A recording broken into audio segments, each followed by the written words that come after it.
Hello friend, welcome to my super class. तो friends, आज ही हमारी सुपर क्लास में हम त्रिकोणमिति क्लास 10th का एक्सरसाइज नंबर 8.1 का क्वेश्चन नंबर 3 सॉल्व करेंगे। इससे पिछली वीडियो में हमने क्वेश्चन नंबर 2 और क्वेश्चन नंबर 1 तथा ट्रिग्नोमेट्री इंट्रोडक्शन के बारे में पढ़ा था।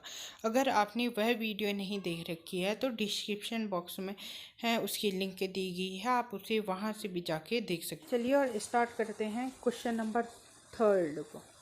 तो क्वेश्चन नंबर 3 कह रहा है कि हमारा यहाँ पे जो हमारा साइन है वो है साइन ए बराबर है 3/4। तो हमें क्या कह रहा है कि वो कॉस ए और टेन ए का मान हमसे कह रहा है कि ज्ञात करो। तो सबसे पहले हम साइन ए को हम एक समकोण त्रिभुज के माध्यम से समझते हैं।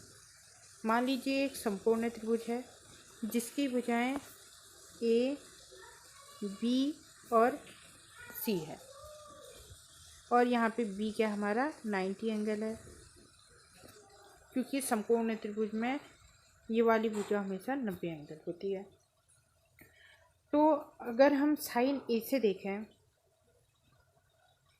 कि हमारा साइन ए का मान क्या होगा, हमको पता है कि जो हमारा साइन ए है वो हमारा किसके रूप में रहता है, लंब बट्टे कर्ण के रूप में होता है। तो हम देखते हैं कि यहाँ पे लंब क्या है, कर्ण क्या है। तो अगर हम साइन ए के लिए देखेंगे, माने यहाँ से देखेंगे, तो इसके लिए ए की सम्मुख भुजा यहाँ से यहाँ की सम्मुख भुजा इसके लिए क्या हो जाएगी, लंब हो जाएगी। ये आप हमारी लंब हो जाएगी। तो लंब है तो इसका मान क्या हो जाएगा 3, इसे हम इससे डिनोट कर देते हैं। और कर्ण ए से लेके सी तक का भुजा ये हो जाएगी इसका कर्ण, ये हो जाएगा 4 ये। तो हम यहाँ पे इसको सॉल्व करते हैं। हमने किस तरीके से मान निकाला, हमें पता है कि लंब ए सी बी है, लंब है हमारा सी से लेके बी तक का है, या बी सी भी लिख सकते हैं, और ए से लेके सी तक का हमारा कर्ण है, जैसा देख सकते हैं। ए से लेके सी तक का कर्ण है तथा बी से लेके सी तक का हमारा लंब है। अब हम उनके मान रख देते हैं। सी से लेके बी तक का हमारा मान आया 3 के बट्टे में ए से लेके सी तक का है हमारा 4 के बट्टे में 4 के। अगर हमें पता होता है कि जो समकोण त्रिभुज में यदि हमें दो भुजाएं दी गई है, और एक भुजा हमें ज्ञात करनी है, तो हम यहाँ पे पाइथागोरस प्रमेय का प्रयोग करते हैं। पाइथागोरस प्रमेय। अब पाइथागोरस प्रमेय हमें कहती है कि किसी समकोण त्रिभुज में जो हमारा कर्ण का वर्ग होता है, यानी कि कर्ण का वर्ग, वो शेष दो भुजा यानी कि आधार और लंब के योगफल के बराबर होती है। तो आइए हम लिखते हैं ट्रायंगल ए बी सी में पाइथागोरस प्रमेय का प्रयोग करने पर। ट्रायंगल ए बी सी में पाइथागोरस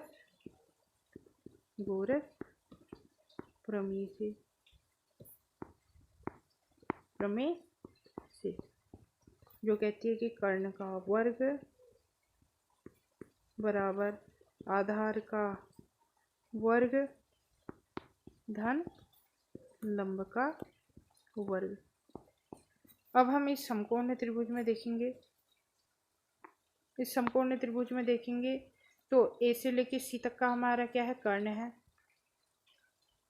ए सी का वर्ग बराबर आधार है हमारा ए से लेके बी तक का, तो ए बी का वर्ग धन लंब है सी से लेके बी तक का प्लस सी बी का वर्ग।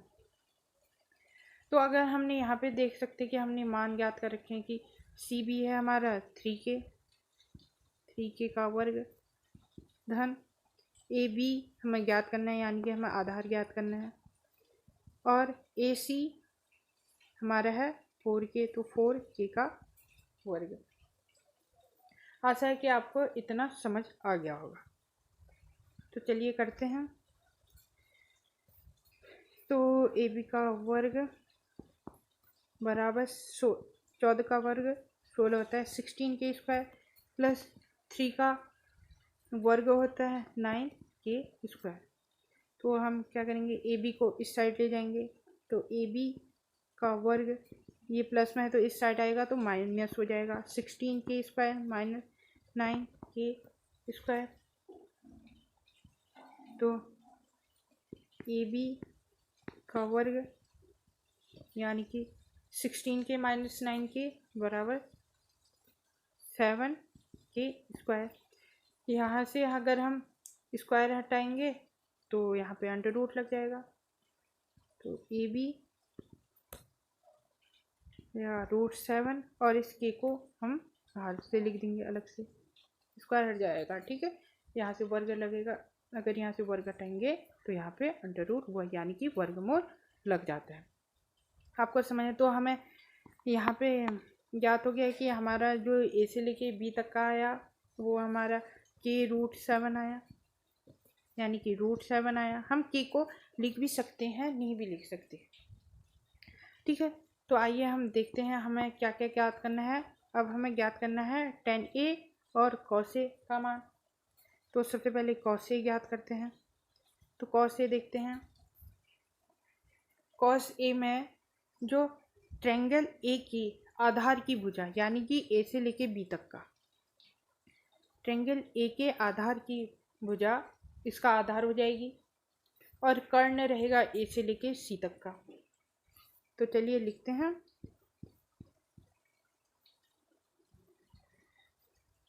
तो cos A बराबर ट्रायंगल A की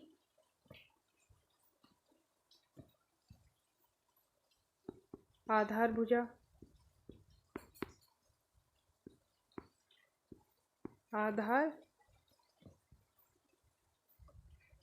भुजा बट्टे में कर्ण यानी कि AC और भुजा यानी कि AB। हमें पता है आधार, क्योंकि हम इसलिए लिखेंगे क्योंकि हमने पढ़ा था कि cos A हमारा आधार बट्टे कर्ण के रूप में रहता है। ठीक है, तो cos A का मान आ गया हमारा k√7 बट्टे में 4k मान आ गया। ठीक है, तो हम इसको इस तरीके से भी लिख सकते हैं। अगर हम k से k को हटा दें √7 अपॉन में 4, हम इस तरीके से भी लिख सकते हैं इसको। हमें दूसरा मान भी ज्ञात करना है। हमें दूसरा मान दे रखा है कि हमें ज्ञात करना है tan A का मान। तो हम tan A के लिए देखते हैं। tan A हमारा होता है, हमें याद है कि tan A होता है हमारा लंब बट्टे आधार के रूप में होता है, यानी ट्रायंगल A की समभुज भुजा उसके लिए लंब हो जाएगी और BC उसके लिए लंब हो जाएगी और A से लेके B तक का उसका क्या हो जाएगा, आधार हो जाएगा। तो चलिए इसको लिखते हैं। तो हमें नेक्स्ट फाइंड करना है tan A का मान। हमें पता है कि जो tan A होता है वो हमारा किस रूप में रहता है, वो हमारा रहता है लंब बट्टे आधार के रूप में। तो हम लिखते हैं लंब बट्टे आधार यानी जो चित्र में BC बट्टे AB है हमने दर्शाया था। तो tan A बराबर हो गया 3k बट्टे k √7, इसका मान रख देंगे। k से k कैंसिल हो जाएगा, 3 बट्टे √7 आ जाएगा। तो हमारे यहाँ पे हमने क्या करा, ज्ञात करा कि जो हमारा cos A आया वो हमारा आया √7 अपॉन में 4 और 10a आया हमारा 3/√7। आशा है कि यह वीडियो आपके लिए उपयोगी रही होगी। नेक्स्ट वीडियो में हम क्वेश्चन नंबर 4 को सॉल्व करेंगे। तथा हमारे चैनल को लाइक करें, कमेंट करें और सब्सक्राइब करें। यदि आपकी कोई क्वेरी है तो आप उसे कमेंट बॉक्स में लिख के भी हमें ज़रूर बता सकते हैं। Thank you.